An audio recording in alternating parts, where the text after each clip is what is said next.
Pag-usapan natin ang positive and negative reinforcement versus positive and negative punishment. Kasi sir, nahihirapan kami, ano bang pinagkaiba ng apat? O, sige, pag-usapan natin yan in today's video. So, ang pinakaunang tip ko dyan, kailangan munang alamin kung ano ba yung ginawa ng bata. Kasi kapag ang ginawa ng bata maganda, ang gagawin mo dyan, reinforcement. Ano po? Samantalang kapag ang ginawa naman ng bata is mali, pangit, ang ibibigay mo naman ay punishment. First, pag-usapan natin ang positive and negative reinforcement. First question, kailan po ba sir ginagawa ang reinforcements? Simple lang, ginagawa yan kapag maganda ang ginawa ng bata. Kapag maganda ang ginawa ng bata, o di sundan mo kaagad ng reinforcement, kasi ang makakasagot sa maganda ay maganda din. Kung maganda ang ginawa ng bata o magbigay ka ng maganda, anong bibigay mo? Reinforcement. Kasi ang purpose ng reinforcement is to strengthen a certain behavior. Kung maganda na ginawa niya, nagbigay ka pa ng maganda, o di maganda plus maganda, o di mas i-strengthen natin ang behavior ng bata. Kaya lang, dalawa ang paraan natin kung paano natin i-strengthen ang behavior ng bata. Pwede kang magdagdag, positive reinforcement, from the word positive means plus. Pero pwede ka rin magbawas, negative reinforcement, negative means subtract.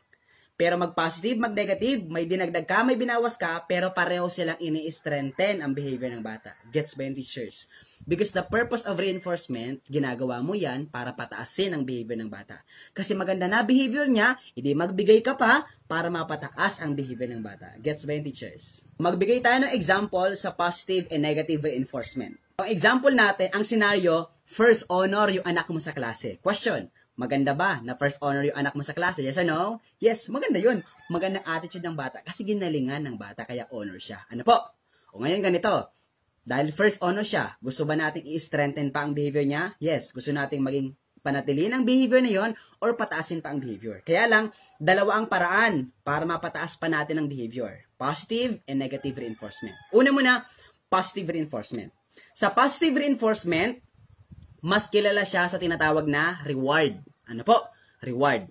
O dahil first honor yung anak mo sa klase, o positive means plus, may dinagdag ka, addition. Anong idadagdag mo? Sabi mo, okay anak, dahil first honor ka, bibilhan kita ngayon ng paborito mong bisikleta. Ang reward mo, bisikleta, dahil magaling ka sa klase. Ang tawag doon, positive reinforcement. O may dinagdag ka, para mapataas pa ang behavior. Reward, ang tawag doon, reward. Kaya nga tinawag siyang positive reinforcement, positive means plus. O may dinagdag ka, na something, reward yon. Ano po? Para mapataas pa ang behavior, tawag doon positive reinforcement. Or mas kilala sa tinatawag na rewards. By the way, huwag kayong malilito sa rewards and punishment. Magkaiba yung dalawa.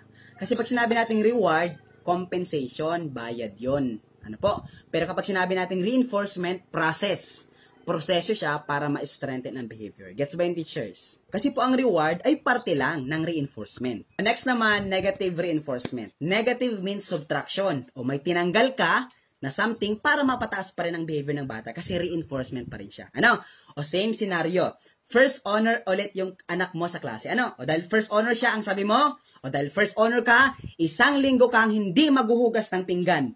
Kasi 'di ba, ang paghuhugas ng pinggan, ayaw natin 'yan, 'di ba? Parang burden 'yan. Ano po? So dito ang tinanggal mo yung pangit, subtract mo yung pangit. Ano po? Tinanggal mo yung pangit para mapataas pa rin ang behavior. Kasi sabihin ng bata, ay, gagalingin ko pala lagi sa klase.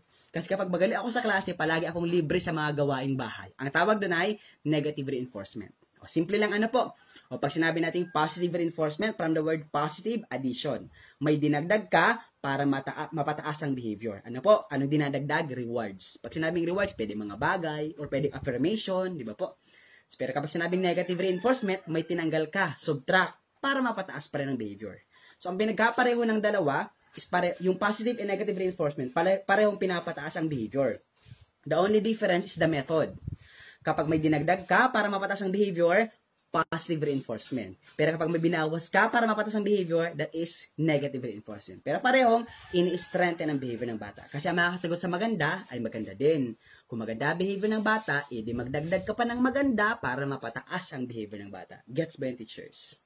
Next naman na pag-usapan natin ay positive and negative punishment. O unang tip, kailan po ba sir ginagawa ang positive and negative punishment? From word punishment, ginagawa yan kapag mali ang ginawa ng bata. Kasi kapag may maling nagawa ang bata, edi magbibigay ka ng punishment. O sundan mo kaagad ng punishment. Kasi ang purpose ng punishment is to weaken a certain behavior. Pababain ang behavior. Nagbibigay ka ng punishment para hindi niya na ulitin sa pag-ulit na pagkakataon yung maling ginawa niya. Kasi ang makakasagot sa pangit, ay pangit din. Ano po? Kung yung pangit yung behavior, edi magbigay ka ng pangit din. Ano po? So, para mapapababa mo yung behavior ng bata. Gets ba yung teachers? Kasi ang gusto natin, maganda ang behavior ng bata. Kaya lang, may dalawang paraan kung paano mo i-weaken ang behavior ng bata. Ano po? Yung positive and negative punishment. From the word positive, may dinagdag kang something, positive means plus, para mapababa ang behavior ng bata. Pero kapag sinabing negative punishment, o may tinanggal kang something, para mapababa pa rin ang behavior ng bata. Gets ba yung teachers? First, pag-usapan natin ang positive punishment. Pag sinabing positive o may dinagdag ka, positive means plus, para mapababa ang behavior ng bata. O scenario, example ng scenario sa classroom. O ang nangyari sa klase mo, nag-check ka ng mga assignment nila, pero yung iba walang assignment. Question, problema ba na walang assignment yung iba, tapos yung iba meron? Ang sagot ay yes, problema yan kasi hindi lahat gumagawa ng assignment. O kaya ang ginawa mo, nagbigay ka ng punishment. O sa mga walang assignment, mamaya kayo ang sweepers. Hindi pwedeng umuwi na hindi kayo naglinis ng buong klase. Example na yun ay positive punishment. O paano siya naging positive? Kasi nagdagdag ka ng something. Ang dinagdag mo, chores, gawain sa eskwelahan. Kasi ang mga gawain sa eskwelahan, parang burden. Ano, problema pa yan sa mga estudyante, gawain pa nila. Ano, kaya nga di ba nagpapalibre sila sa mga pag-sweeper na sa school. Ano, so ibig sabihin, positive punishment siya kasi may dinagdag ka. Ano, para mapababa ang behavior ng bata. Kasi sa susunod na pagkakataon, pag hindi ulit sila gumawa ng assignment, may punishment na naman, maglilinis na naman sila pagkatapos ng klase. Gets ba yung teachers? So, nagdagdag ka para mapababa ang behavior ng bata, ma-weaken ang behavior para hindi na nila ulitin na hindi sila gumagawa ng assignment. Gets ba yung teachers? Next naman, negative punishment. Pag sinabi natin negative punishment, ito yung may binawas ka, negative means subtract, para mapababa ang behavior ng bata. O may tinanggal ka dito ha, o same scenario, hindi pa rin gumagawa ng assignment. Kaya lang this time, ang hindi na gumagawa ng assignment ay yung anak mo. Ano po? So, problema ba na hindi gumagawa ng assignment ang anak mo? Yes. Di ba po? So, ang ginawa niya, nagpaparaatupag lang niya cellphone lang maghapon, cellphone lang hanggang gabi, hindi gumagawa ng assignment. Kaya ang ginawa mo, negative punishment. Ang ginawa mo, dahil hindi ka gumagawa ng assignment, confiscate ang cellphone. Hindi ka pwede mag-cellphone. Kinuha mo yung cellphone niya. Ang tawag doon ay negative punishment. Negative means subtract, may tinanggal. Anong tinanggal mo? Yung cellphone. Para instead na magpara-cellphone siya, gumawa na lang siya ng cellphone. Para aware ang bata, na susunod na pagkakataon, kailangan niya na palang gumawa ng assignment. Kasi pag di na naman siya gumawa ng assignment, kukunin na naman yung cellphone niya. Ang tawag doon ay negative punishment. So, simple lang. Pag sinabi natin positive and negative punishment, parehong wini-weaken ang behavior. Kasi may mali nga sa ginagawa ng bata. Pero dalawang paraan paano i-weaken ang behavior. Pag may dinagdag, positive punishment para ma-weaken ang behavior. Pero kapag may binawas para ma-weaken behavior, the sagot ay negative punishment. Guys ba yung teachers? Okay, sige. I-recap ko lang lahat ng mga sinabi ko. Ano? So, ang una mong tatandaan dyan, hanapin mo muna sa tanong sa board exam kung ano ba yung ginawa ng bata. Kasi kapag ang ginawa ng bata maganda, mabuti, ang bibigay mo reinforcement. O dahil maganda ginawa nyo, sundan mo kaagad ng reinforcement. Kasi ang makakasagot sa maganda ay maganda din. Kung maganda ginawa ng bata, sundan mo ng maganda. Kasi maganda plus maganda, positive plus positive, mas magiging maganda ang behavior ng bata. Ma-strengthen mo ang behavior ng bata. Guess ba yung teachers? Kaya lang dalawa ang paraan paano mo ma-strengthen ang behavior ng bata. Pwede kang magdagdag, magbawas para ma-strengthen ang behavior ng bata. O pag may dinagdag kang something, para mapataas ang behavior, ang tawag doon ay positive reinforcement. O positive means plus, may dinagdag ka. Mas kilala ang positive reinforcement sa reward. Ano po? Kaya lang pag may tinanggal ka, that is negative reinforcement. O negative means subtract. O may tinanggal kang something para mapataas pa rin ang behavior ng bata. Kasi mag-positive, mag-negative reinforcement para yung pinapataas ang behavior ng bata. Magkaiba lang sa method. Next one naman.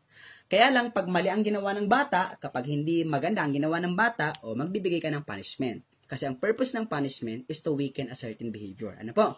Kasi ang makakasagot sa pangit ay pangit din. Ano? Kaya lang, dalawa ang paraan paano ma-weaken ang behavior ng bata. O pwede kang magdagdag para ma-weaken ang behavior, or pwede kang magbawas para ma-weaken ang behavior. Kapag may dinagdag ka, addition, that is positive punishment para ma-weaken ang behavior. Pero kapag may binawas ka, negative subtraction, that is negative punishment. Guess ba, teachers? Okay, yun lang muna ang pag-uusapan natin. Ano po? O sana natuto ka sa positive and negative reinforcement kasi positive and negative punishment. Medyo nakakalito talaga yan. Ano po? Pero kailangan mo lang yan tandaan kung ano ba yung ginawa ng bata. Maganda o mabuti. Kasi makakasagot sa maganda, maganda din. Pag maganda, di magbigay ka ng maganda. Pag pangit, magbibigay ka rin ng pangit para iwasan ng bata. Ano po? O yun lang muna. Kung nakaabot ka sa parte ng video ito, pakilike naman ng video and then comment naman, kahit etc. comment ka.